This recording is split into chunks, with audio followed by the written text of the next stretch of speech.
In the depths of a British winter, the House of Windsor is under siege. Amid calls for an end to monarchy, even its staunchest supporters are making some surprising concessions at a debate in Oxford. We concede that the monarchy is irrelevant, it is undemocratic, it is unrepresentative, it is inbred, it is racist, it is sclerotic, it is anachronistic, and it is also elitist. We think on this side of the House that is everything that the Oxford Union stands for.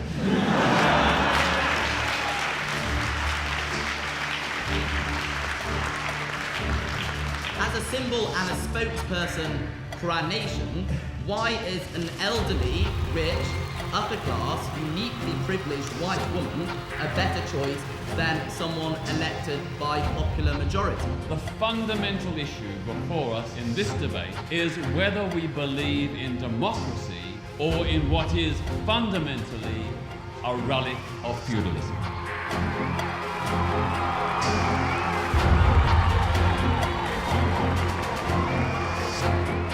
Say what they will about the 1,200-year-old monarchy, the world's most coveted photo op is still with the Queen. President of the United States of America, Mrs. Obama. Elizabeth reigns like few others. Now 83, she still basks in the afterglow of a spectacular beginning when 3 million people lined the streets of London for her coronation.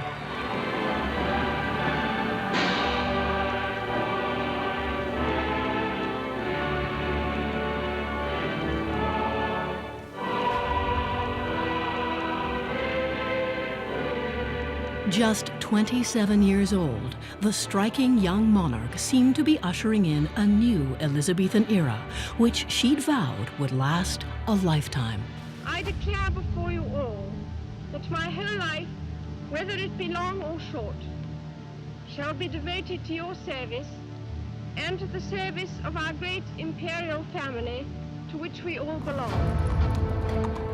The stylish beginning has been followed by nearly 6 decades of pomp, pageantry, melodrama, and tragedy. The Queen, now the oldest monarch in British history, has aged gracefully and endured stoically just about everything that fate and her family have thrown at her. The Queen is an exemplary figure. Unfortunately, it's all the strap hangers, those lower down the line, that let her down. But here's the rub. Those down the line are in the line of succession. Fearing what may happen when one of the world's hardest acts to follow exits the stage, millions of Elizabeth's fans wish she could live forever. People want the Queen to go on and on and on, but Mrs. Thatcher famously said she was going to go on and on and on, and within a year it was all over for her.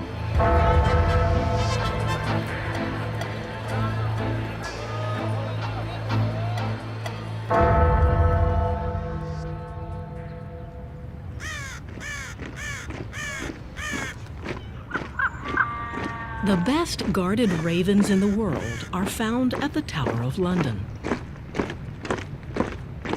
Legend has it that if they leave, the kingdom will fall. Their wings are clipped and there's plenty of backup, but chances are the tower will be keeping a close eye on its birds when Elizabeth passes. That's because the next succession will mark a turning point for the House of Windsor, presenting more peril than promise to its dynasty. They have to have the right person leading. If they make a bad choice, then that will be the end of the monarchy. Monarchs once ruled through fear. Today, they must court popularity. A tough job for the controversial and opinionated heir apparent, Prince Charles. When Elizabeth Windsor dies and she's replaced by a highly political, deeply weird man, the debate will be transformed, particularly since he has announced that he intends to interfere with politics, using his unelected position to lobby for eccentric political causes. An overtly political king will be death for the monarchy. People who are uncomfortable with Charles sometimes see a savior in his elder son. But 27-year-old William is a reluctant royal, haunted by the deadly price his mother, Princess Diana, paid for fame. He and and especially his brother Harry, have also been living dangerously, serving up some spicy photo ops for the paparazzi. Excessive alcohol, clubbing, partying, women, painting your fingernail, punching, kicking, walking out as a Nazi in a Nazi uniform. I mean, you would never have seen the old royals even dream of doing this. It's live. As it's photographed on the street, it's around the world in literally minutes. Prince Charles was born into a world of great deference to royalty, where nobody had even heard of the word paparazzi. Let us give thanks to Almighty God for the birth of a son to Her Royal Highness, the Princess Elizabeth. These are the first newsreel pictures taken since his christening of Prince Charles, now 8 months old, the world's most famous baby, the boy born to be king. Charles had a long apprenticeship ahead of him. His mother became queen when he was just 3, and sometimes abandoned him to nannies for months at a time. Loneliness and his father's stern criticism made him feel insecure and unlistened to, but also toughened him up, says his biographer. He is made of much more steel than some people think. After attending strict boarding schools, Charles got an elite education at Cambridge. He was invested Prince of Wales and polished his CV for king in the armed forces.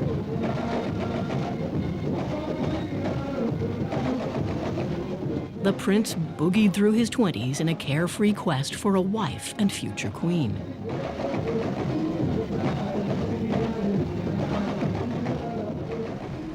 Charles scored what seemed to everyone a dream bride in Lady Diana Spencer. Wilt thou love her, comfort her, honor and keep her in sickness and in health, and forsaking all other, keep thee only unto her, so long as you both shall live? I will. But the couple's 15-year marriage, which produced Princes William and Harry, unraveled in separation, divorce, and disaster.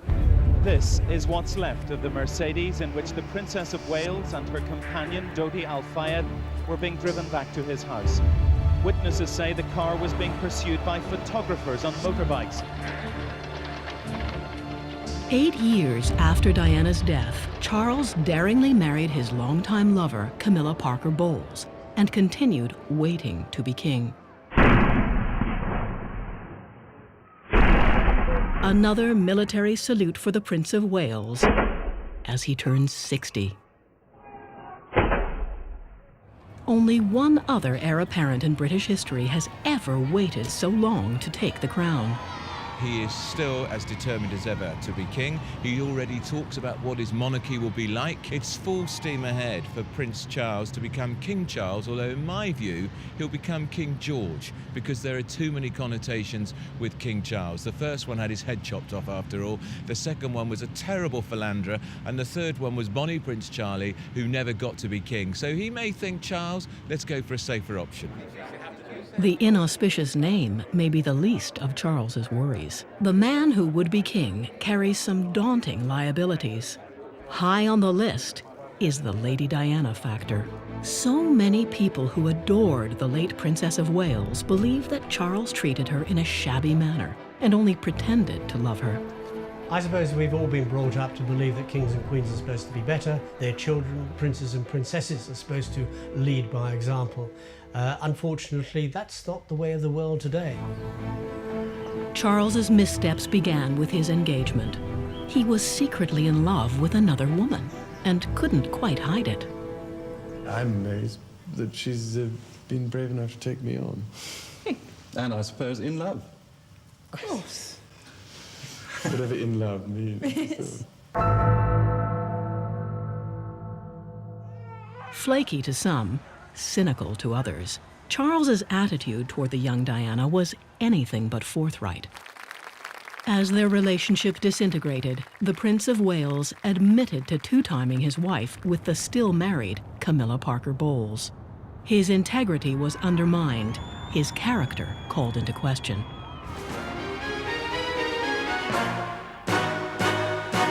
Retaliating in a television interview watched by 23 million Britons, Lady Diana did her husband no favors by suggesting that a man confused in his heart is unsuited to be king. I would think that the top job, as I call it, would bring enormous limitations to him. And I don't know whether he could adapt to that. Would it be your wish that when Prince William comes of age that he were to succeed the Queen rather than the current Prince of Wales? My wish is that my husband finds peace of mind. And from that follows other things, yes. For questioning Charles's place in the line of succession, the Princess of Wales was ejected from the royal family and stripped of her title. But Diana's daring insinuation that the crown should skip a generation has survived her death. Today, some people are convinced that the monarchy needs a renewal that Charles cannot bring. William, they say, would be a cool king. Most of the contemporaries that I speak to would insist that actually William is the better person for the job, that in a modern world with a modern monarchy, you need a young, fresh king. Many people look at William and see a lot of Diana. Aesthetically, they're so very, very similar. The same sort of doleful eyes, similar expressions. I think also William has inherited a lot of Diana's kindness. His friends always tell me he's incredibly generous. He's very warm-hearted. But Wills has got a lot of his father in him too, and not just a passion for polo.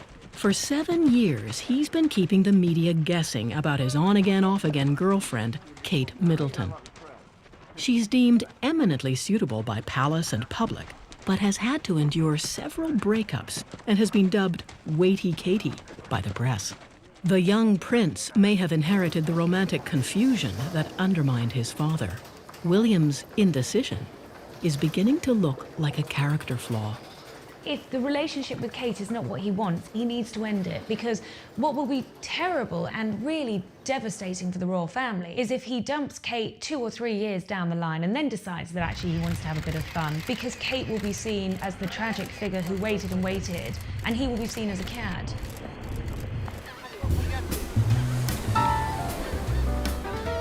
Charles has traveled halfway round the world, and not just to watch the mating dance of the blue-footed bluebies.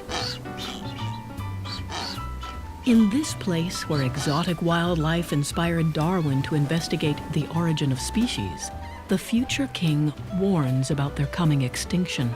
He is very much not one of life's optimists. And unhappily, I suspect that on most of the big issues, it's a view that is widely shared because the future doesn't look great. During a stopover in Brazil, a traditional royal might have danced the samba and left. But Charles is in the heart of the Amazon to voice his horror at the destruction of the rainforest and what he sees as the imminent disaster of climate change. I'm afraid it's got to the point where the urgency and the emergency is such that, as I said the other day in Rio, we do only have 100 months left to act. Back in England, the activist prince serves up organic carrots to school children and blasts genetically modified crops. Never has the world's best-known organic farmer expressed his views on GM crops in such negative terms, generally painting a picture of imminent environmental apocalypse. On other days, the prince will opine on anything from inner-city problems to educational reform. He was trying to put forward an extremely traditional, extremely conservative model of education that was based on rote learning poetry. Well, I don't think that's wise and brilliant. I think that's really quite backward. And then there are the grey squirrels. Prince Charles wants many of them killed off so the indigenous red squirrel can make a comeback. He's known behind the scenes as the meddling Prince of Wales. He writes letters to government ministers all the time. He bombards them. He drives them insane. By the time he gets to the throne, we'll pretty much know his view on just about everything except who he wants to win the football. Whatever people think of Prince Charles's causes, the question remains how such passionate advocacy can square with a future king who's meant to stay out of politics. different sovereigns for different times. What I think is afoot in the air, if you like, because these are very delicate constitutional areas, is that he will be a more obviously engaged king. He might well use his position on environmental questions, warning, advising more publicly than the Queen could conceivably do. So speaking on behalf of the issues, and he would like to think that's where the delicacy comes in, on behalf of the country as well. Anti-monarchists are up in arms at the very thought of an opinionated king. Charles Windsor keeps saying, you know, I will use the authority of my position to argue for what I believe in. But what he doesn't seem to understand is there is no authority to his position. It's caused by the accident of birth. He has no more right to speak for the British people than the next random person I see at the bus stop. But he seems to have got it into his head that because he happened to have passed through Elizabeth Windsor's womb, he has some mystical right to speak for the nation. He doesn't. In a democracy, authority comes from voting lines, not bloodlines. An awards ceremony at London's Westminster Abbey ends, and host Prince Harry leaves with the clergy. This is the way a royal earns his keep without controversy.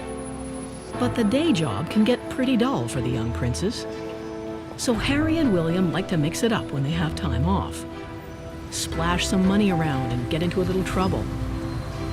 Harry is a master at that. As a teenager, he got busted for underage drinking and smoking dope. Later, he wore a Nazi uniform to a fancy dress party and fought with photographers.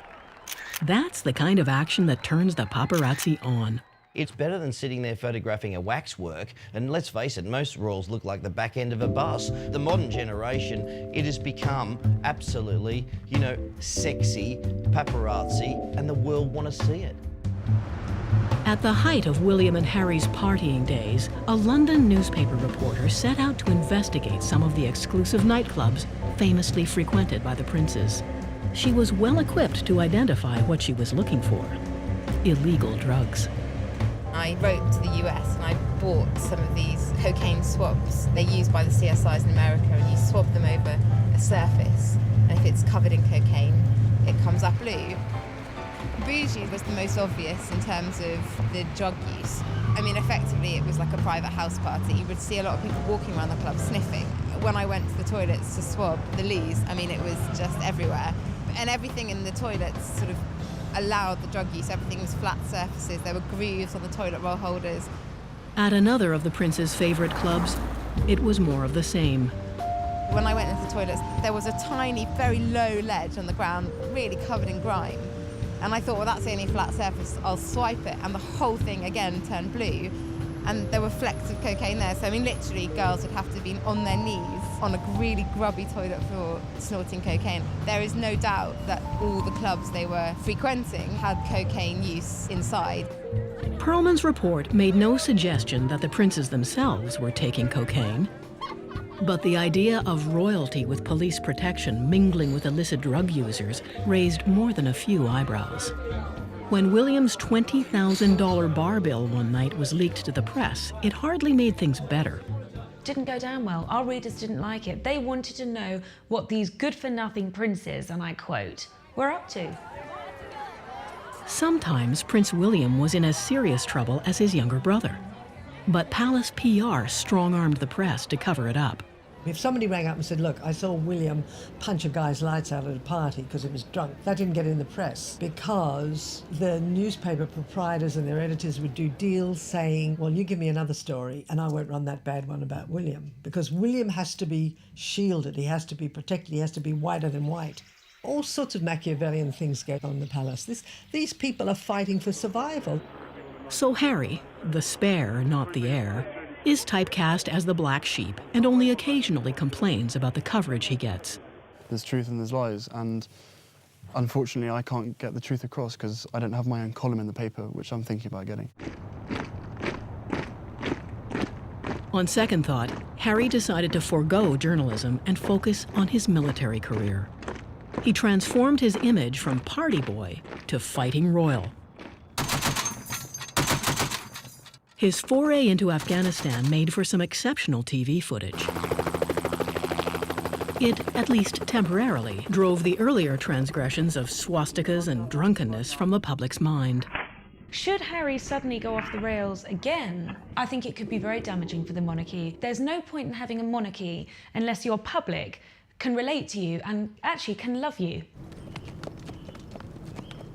When you have vastly more wealth than most of your subjects, their love is never guaranteed. Especially when taxpayers spend $80 million a year to keep you in style, and about $100 million more to protect you. There are a lot of hidden costs to the monarchy. For example, whenever they go on a foreign trip, they charge all their clothes expenses to the local embassy. That's a staggering amount of money, and maybe next time I go to Spain, I'll charge my clothes bill to the embassy and see what they say.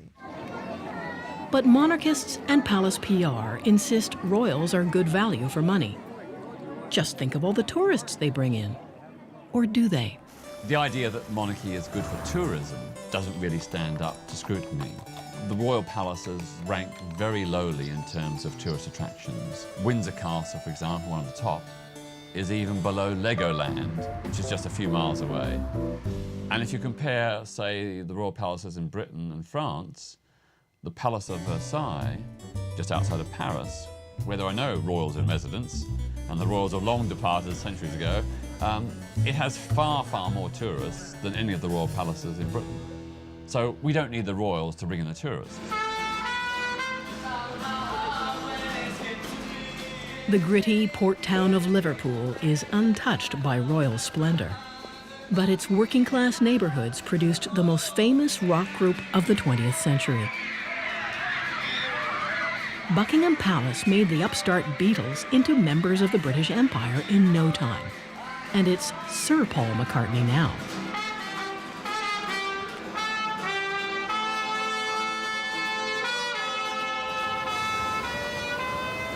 But the monarchy would be hard-pressed to co-opt a lot of struggling young people here today. These street musicians playing for change outside the club where the Beatles got their start say it's time for the royal family to bow out. I think the monarchy is a waste of time. They're not really doing anything, are they? I'd like to see no one after Elizabeth because basically I don't really see a point in the monarchy. So we spend taxes on them to live in a big nice house and that, while there's people like going hungry on the streets, you know, that them taxes could go towards feeding. You know, I think it's a bit of a waste.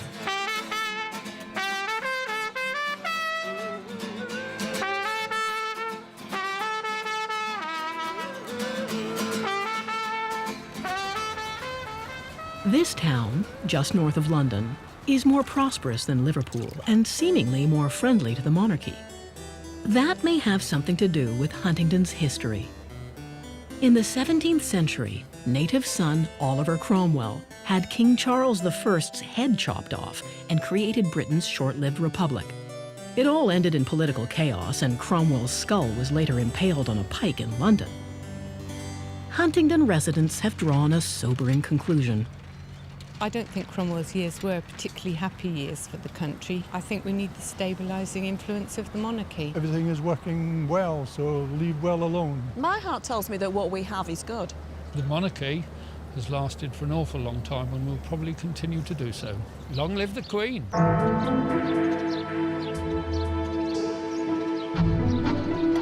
The debate on the street continues in the august chambers of the Oxford Union, with star guests and students ready to duke it out for the crowd. Republicans are pushing a motion of no confidence in the monarchy. The Queen's supporters, led by the best student debater in the world, are pushing right back. We like old ladies on this side of the house. We furthermore think that life is pretty tough if you're the Queen. We think that, you know, she has to put up with her family. She has to have lunch with Gordon Brown every week. You know, she's periodically mistaken for Helen Mirren. That's pretty embarrassing. When did we get to choose to live under this monarchy? When did we choose to not have a choice? When were our voices heard? When were our votes cast? We have not talked about the vast quantities of money which we heap upon this dysfunctional family. It is incredibly easy to carp at the institution. It's incredibly easy to see its frailties. It does represent the nation quite effectively. I challenge anyone to find a better way of doing it. One of the most offensive aspects of monarchy is that it is based on the principle that even the most immoral, incompetent royal should be our head of state in preference to the most wise and moral commoner. What is great about the monarchy is that they are not hostage to the need to be re-elected the next time round. The monarch cannot be of a party, is not of a party, and is therefore there for everyone. She is neither a Democrat or a Republican or Labour or Conservative. She is just your sovereign, and that is it.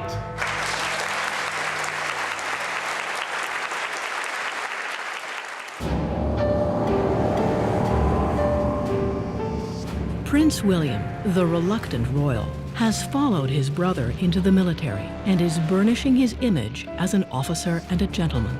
But unlike Harry, he's not going to get any war zone experience. He's too close to the throne for the country to risk it. The prince has managed to draw fire from his superiors, however, by joyriding with an army helicopter. On the first occasion, he landed a Chinook in a field near the house of girlfriend Kate Middleton. It was the same aircraft he used on a separate occasion to pick up brother Harry en route to a stag party. Peccadillos aside, some see the son of the people's princess becoming the perfect people's king, softening the hard edges and formality associated with the Windsors. But William seemed to lack enthusiasm for the job. Only a few years ago, he was telling friends he would never mount the throne. He had a real problem with his future, a real problem with his destiny. He couldn't get his head around it. He didn't want to be king. He'd seen his mother hounded by the paparazzi day in, day out. It was something he didn't want to have to take on. The media's 24/7 hounding of royalty inspired author Johann Hari to write a book arguing that the monarchy should be abolished on purely humanitarian grounds. In an age of massive media intrusion, to effectively bear children into the Truman Show, where they're constantly going to be watched, they're never going to have any privacy, is extraordinarily cruel to the Windsor family. The cruelty to both young princes was compounded by the obsessive coverage the media gave to their parents' troubled marriage and the circumstances of their mother's death in Paris. They believe, not wrongly, that their mother was chased to death by photographers. Now, to then tell them that they have to spend the rest of their lives working with these people, feeding these people, giving succor to these people, is a pretty cruel thing to do. William's resentment of the media became evident in his teens when a crowd of photographers ambushed him on a day off. He just went crazy and started screaming at them, saying, "Why are you following me everywhere? Why won't you let me be a normal person?" And it's a very good question. Why won't we let him be a normal person? You know, with most celebrities, the intrusion on their privacy can be ugly, but at the end of the day, you can say to them, look, you could have chosen another life. You could have chosen to do something else. You can't say that to William Windsor. In recent years, William seems to have grown more accepting of his fate as a royal in the limelight. One day, he may even relish the thought of becoming king. But that won't bring him any closer to coronation because, barring extraordinary circumstances, his father gets the crown first. These intelligent, engaging journalists who have to fill space will speculate endlessly about whether or not William might succeed. I can tell you that I bet my life on it, bet my house on it, it will not happen.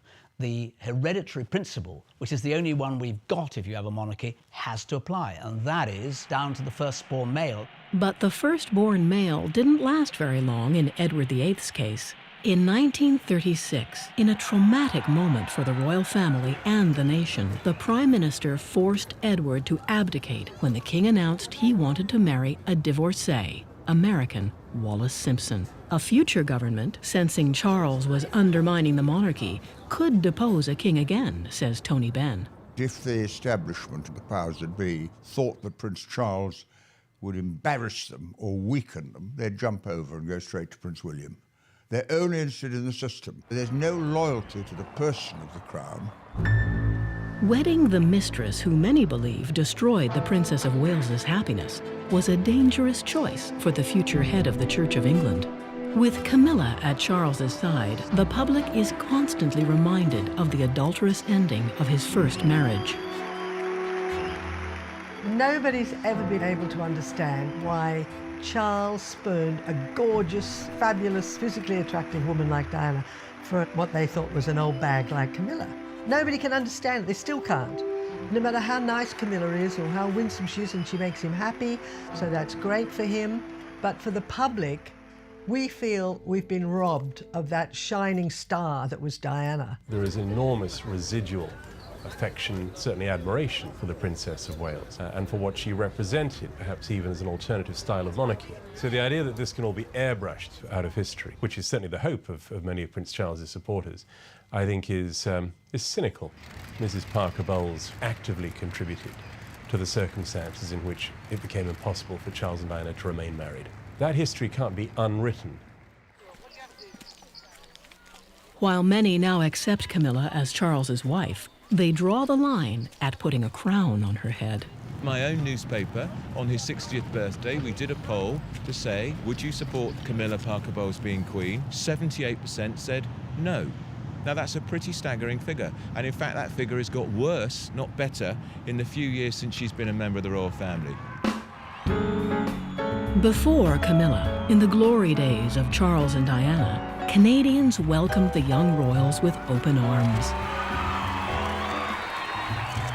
It was the continuation of a tradition which, in 1939, saw George VI and the Queen Mother take the country by storm. Later, their daughter, Elizabeth II, could do no wrong here. On the Queen's 2002 tour, when then Deputy Prime Minister John Manley said he'd like her to be Canada's last monarch, he was severely criticized and issued an apology. I'm sorry that it's become a distraction from her visit, but it is possible to concurrently have a great deal of respect for Queen Elizabeth and also to wonder about the future of the institution after her reign ends. A startling new poll done for the Globe and Mail suggests that the royal love affair may be ending. When Elizabeth dies, 2 out of 3 Canadians want ties with the crown severed, and that's got supporters of the monarchy worried. Ed Schreier, the former Premier of Manitoba and Governor-General, said that on a list of 100 things that need fixing in Canada, the monarchy comes 101st. And I agree. Oh, yeah, that doesn't need fixing. We got a great system, a stable head of state, a stable constitution. It works. Leave it alone. You're throwing out 5 centuries of tradition. But Canadians may be losing their attachment to that tradition anyway. According to the new poll, 7 out of 10 people identify with neither the Queen nor the Governor-General.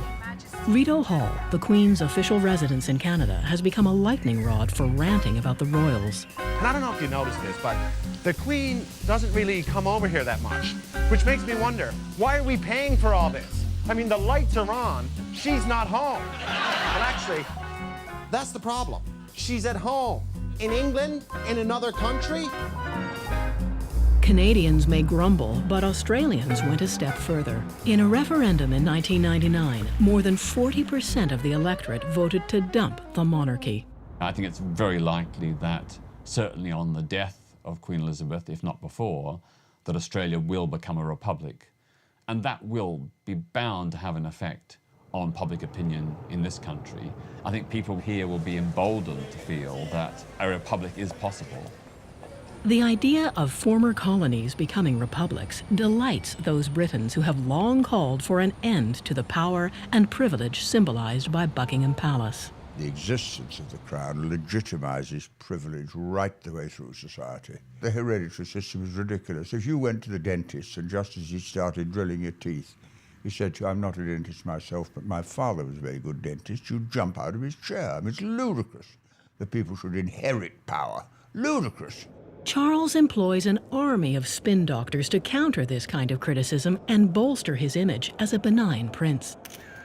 Everything is subordinated to keeping the spotlight on the future monarch and his consort, which means Waity Katie may have to wait some more. I think that Charles's advisors are a bit cautious about approving a match too soon for William, because if he married Kate Middleton, who would be interested in Charles and Camilla? They would disappear off the map. So William's indecision fits well with his father's agenda. Primed with a $30 million income from the Duchy of Cornwall, the Prince of Wales projects power and influence all over the United Kingdom. In many respects, the Prince of Wales is already king. He operates a court which is, in many respects, as grand as anything you find in Buckingham Palace. It grows all the time, it's extremely well funded, and Prince Charles enjoys many of the trappings of being a monarch right now. Like monarchs of yore, Prince Charles intends to put his stamp on the architecture of his kingdom. The curious can get a sneak preview by visiting Poundbury in southwest England. It looks like a quaint old village, but it's all brand new. The Prince of Wales, who dislikes most modern architecture, has championed this development as the embodiment of the British tradition. I don't think he's old-fashioned. I just think he has good values, good standards. Charles is here today to encourage planners and developers to replicate his Back to the Future vision all across the country. But some people say that vision is as anachronistic as the monarchy itself. Critics have derided Poundbury as a jumbled pastiche of antiquated styles. A London tabloid ridiculed the local pub as dating back to last Monday. But none of that bothers a couple who have lived here for 6 years. The Birches say their home is solidly built from local materials and is modern inside. They've become big fans of the prince who dreamt it all up. He's grown in stature as far as I'm concerned. I feel he's got his feet on the ground. I do feel that he ought to be given a greater voice because he does say a lot of very sensible things that a lot of us would like to say but don't have the power to do so. Trouble is, many people feel that Charles's values are not what a modern Britain needs. It's great that we have a future king who is aesthetically aware. The only problem is that means you have to share his sense of aesthetics. Case in point, the former Chelsea Barracks in the heart of London. A huge complex of luxury apartment buildings was slated for construction here.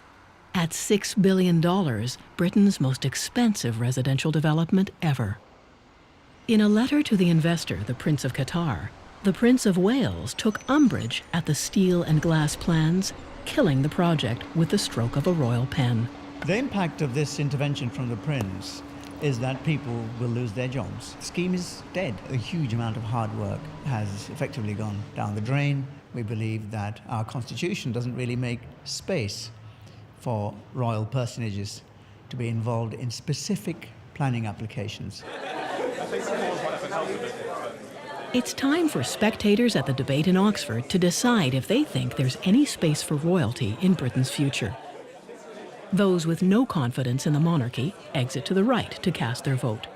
Those who support it leave to the left. It looks a little too close to call this evening, and that's with Elizabeth still queen. I have the results of tonight's debate. Votes in proposition of the motion, 114. In opposition of the motion, 155. Therefore, the motion falls. The monarchy survives the vote of no confidence by a surprisingly narrow margin in this bastion of the British establishment.